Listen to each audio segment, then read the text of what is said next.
क्या आपने कभी सोचा है मनु ने 4 वर्ण बनाए, लेकिन अंग्रेज जब आए तो उनका कोई वर्ण ही नहीं था? क्यों? क्या मनु को अंग्रेज दिखे ही नहीं, या फिर ये कोई बहुत बड़ी चाल थी? ब्राह्मण, क्षत्रिय, वैश्य, शूद्र, ये सब तो तय कर दिए गए थे, लेकिन वो गोरे लोग जो लाखों भारतीयों को गुलाम बना गए, वो किस वर्ग में आते थे? आज हम उस सच्चाई की परतें खोलने जा रहे हैं जो सदियों से छुपाई गई, दबाई गई, और जिसे जानना हर भारतवासी के लिए जरूरी है। इस वीडियो में आप जानेंगे कि वर्ण व्यवस्था सिर्फ एक धार्मिक रचना थी या एक खतरनाक सामाजिक हथियार।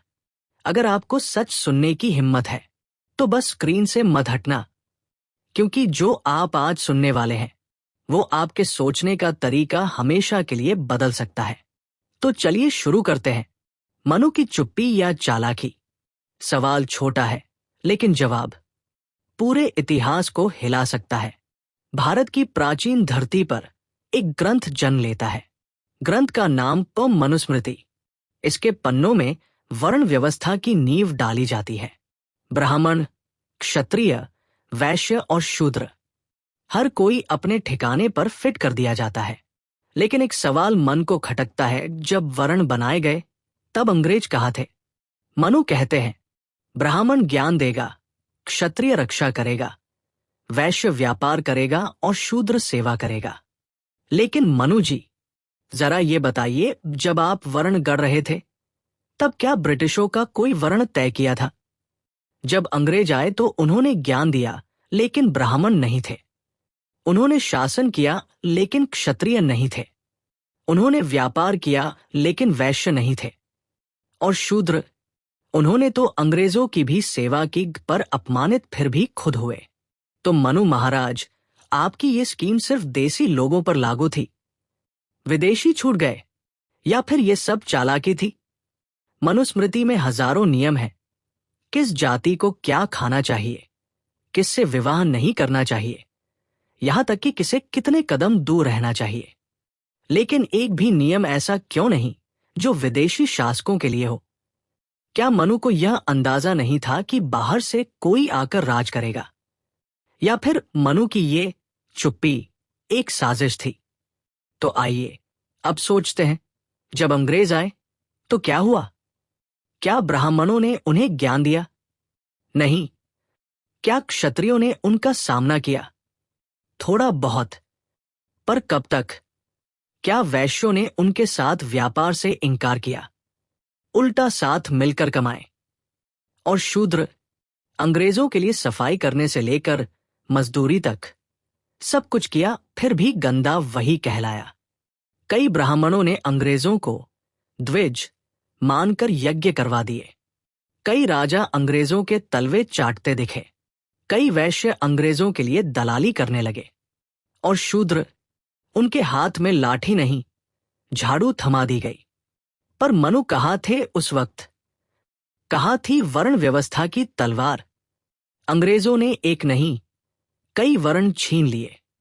ब्राह्मणों से ज्ञान छीन कर अंग्रेजी स्कूल खोले।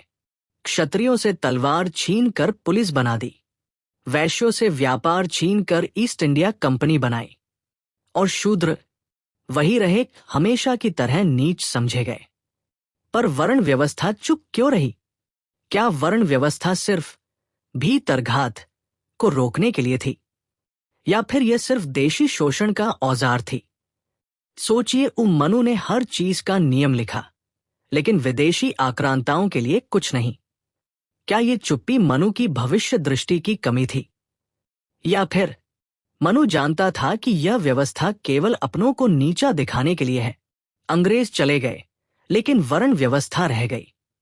और मजे की बात, अब हम एक दूसरे को ही नीचा दिखाते रहते हैं, जैसे मनु की आत्मा हम सब में बस गई हो।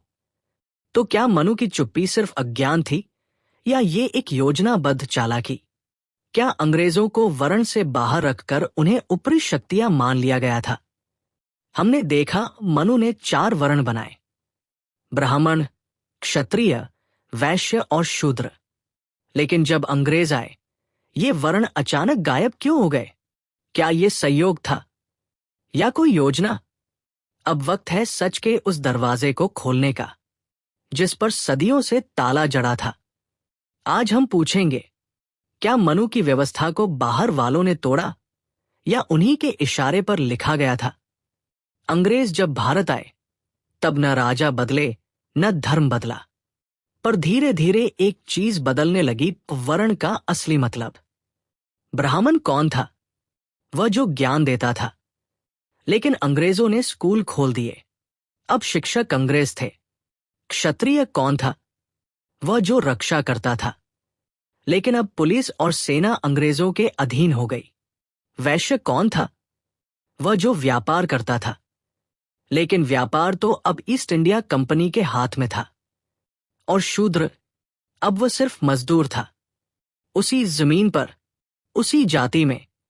लेकिन अब वह 2 बार गुलाम था, एक मनु के हाथों और दूसरा अंग्रेजों के। आप सोचिए, जो व्यवस्था हजारों साल से चली आ रही थी, वो अचानक एक विदेशी के आते ही इतनी चुप क्यों हो गई? क्या ब्राह्मणों ने कभी कहा, अंग्रेजों को गुरु नहीं बनाओ? क्या क्षत्रियों ने कभी कहा, हम खुद अपनी रक्षा करेंगे? क्या वैश्यों ने कभी कहा, हम अंग्रेजों से व्यापार नहीं करेंगे? नहीं, बल्कि हुआ उल्टा। ब्राह्मणों ने अंग्रेजी सीखी और उनके दरबारों में पंडित बन गए। राजाओं ने अंग्रेजों की सलामी दी, उनकी अदालतों में झुके। व्यापारियों ने उनके माल को भारत में बेचने के लिए दलाली की। और शूद्र, वह वही रहा, सफाई करने वाला, कुली, मजदूर। लेकिन उसकी हालत और भी बिगड़ गई। अब अंग्रेजों का हंटर भी पीठ पर पड़ता था, और अपने समाज का ताना भी। क्या ये वर्ण व्यवस्था सिर्फ भारतीयों के ऊपर थी? क्या इसका मकसद विदेशी हमलावरों को जवाब देना नहीं, बल्कि अपने ही समाज के कमजोर लोगों को दबाना था? आप खुद सोचिए, अगर वर्ण व्यवस्था ईश्वर की बनाई व्यवस्था थी, तो फिर अंग्रेज उसमें कहाँ फिट होते थे?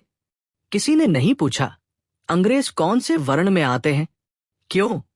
क्योंकि शायद मनु की वर्ण व्यवस्था कभी विदेशी ताकतों से लड़ने के लिए थी ही नहीं। वो बस अपनों को काबू में रखने का तरीका था। और अंग्रेजों ने इसे बड़ी चालाकी से समझा और इस्तेमाल भी किया। अंग्रेजों ने 1772 में वॉरेन हेस्टिंग्स के जमाने में मनुस्मृति को कानून मान लिया। लेकिन आपको हैरानी होगी, ब्रिटिश अफसरों ने भी मनु को सुविधा से पढ़ा। जहां जरूरत हुई वहीं से नियम निकाले, कभी जमीन के लिए, कभी विवाह के लिए, कभी जाति के लिए। मनु ने जिन शब्दों में वर्ण तय किए थे, अंग्रेजों ने उन्हीं शब्दों से भारत को बांटने का नक्शा बना लिया। अंग्रेजों ने पूछा, ब्राह्मण को क्या अधिकार है? शूद्र को कौन से काम नहीं करने चाहिए? अस्पृश्यता कहाँ लागू है? और फिर उन्होंने एक ऐसा सिस्टम खड़ा किया जिसमें जाति अब सिर्फ सामाजिक नहीं, कानूनी पहचान बन गई। अब जाति प्रमाण पत्र बना। अब जातियों के हिसाब से स्कूल, नौकरी, जमीन तय होने लगे। अब समाज नहीं, सरकार भी कहने लगी, तुम कौन हो, ये तुम्हारी जाति तय करेगी। तो अब सवाल बदल जाता है, क्या अंग्रेजों ने वर्ण को खत्म किया या उन्होंने उसे मजबूत बना दिया अपने ही फायदे के लिए? अब आइए सबसे जरूरी सवाल पर, क्या ब्राह्मणवाद ने अंग्रेजों से लड़ाई की या उनके सामने झुक गया? 1857 की क्रांति को अक्सर भारत का पहला स्वतंत्रता संग्राम कहा जाता है। लेकिन इसमें कौन लड़ा? दलितों को नहीं बुलाया गया, अस्पृश्यों को तो पास भी नहीं फटकने दिया गया। ब्राह्मण और क्षत्रिय ही नेतृत्व में रहे। और जब क्रांति असफल हो गई, तो क्या ब्राह्मणवाद ने फिर से नया संघर्ष खड़ा किया? नहीं, बल्कि तब शुरू हुई सभ्य ब्राह्मणवाद की नई चाल। अब अंग्रेजों से लड़ाई नहीं, अब अंग्रेजों से साझेदारी। ब्राह्मणों ने कहा, हम आपको हिंदू कानून समझा सकते हैं, हम आपको बताएंगे कि शूद्रों की सीमा कहां तक है, हम आपको दिखाएंगे कि किस जाति को क्या सजा मिलती है। क्या यह विद्या का प्रसार था या विदेशी शासकों को जाति की चाबी सौंपने की चाल? अंग्रेजों को धर्म में दखल नहीं देना था, तो उन्होंने धर्म के ठेकेदारों को ही गाइड बना लिया। अब जाति को वही लोग परिभाषित करने लगे जो खुद इस व्यवस्था के सबसे ऊपरी पायदान पर थे। क्या यही ब्राह्मणवाद की असली चाल थी? अपने धर्मशास्त्र से अंग्रेजों को बताना कि समाज को कैसे चलाना है और खुद बने रहना सबसे ऊपर। अब अगर कोई बदलाव लाता, जैसे फुले, पेरियार, आम्बेडकर, तो उनका विरोध सबसे ज्यादा किसने किया? आप जानते हैं, ज्योतिबा फुले ने कहा, जाति गुलामी की जड़ है। पेरियार ने पूछा, कौन कहता है कि जन्म से कोई नीच या ऊंच होता है?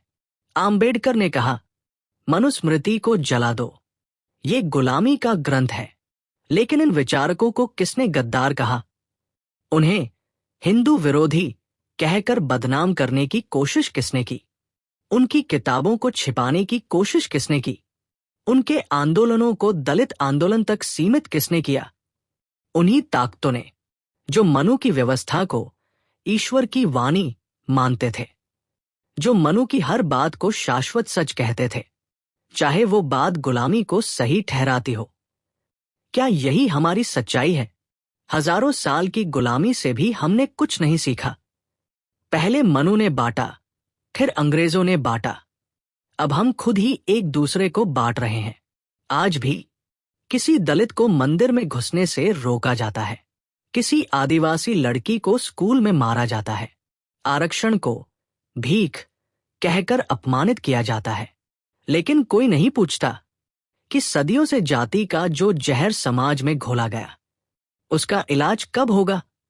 मनु की चुप्पी आज भी हमारे घरों में है, हमारी शादी में, हमारे स्कूल में, यहां तक कि हमारे दोस्त चुनने में भी।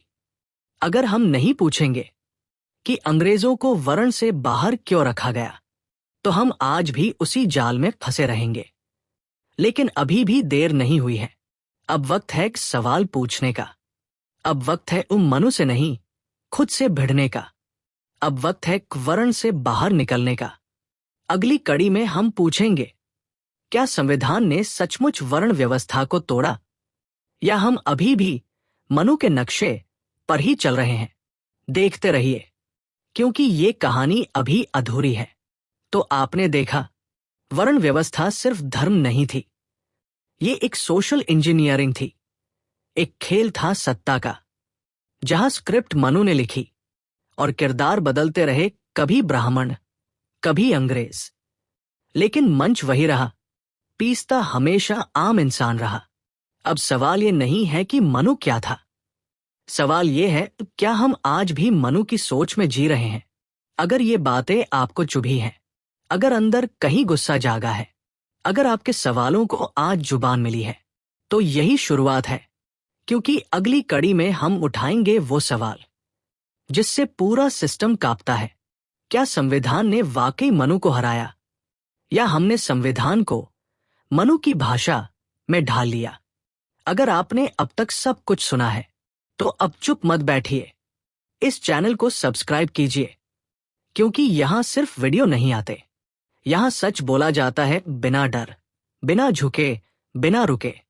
हम फिर मिलेंगे, लेकिन तब तक याद रखिए, ताकत कभी ऊपर से नहीं मिलती, ताकत तब आती है जब आप सवाल पूछते हैं। जय भीम, और अगली क्रांति तक के लिए अलविदा नहीं, इंतजार कीजिए।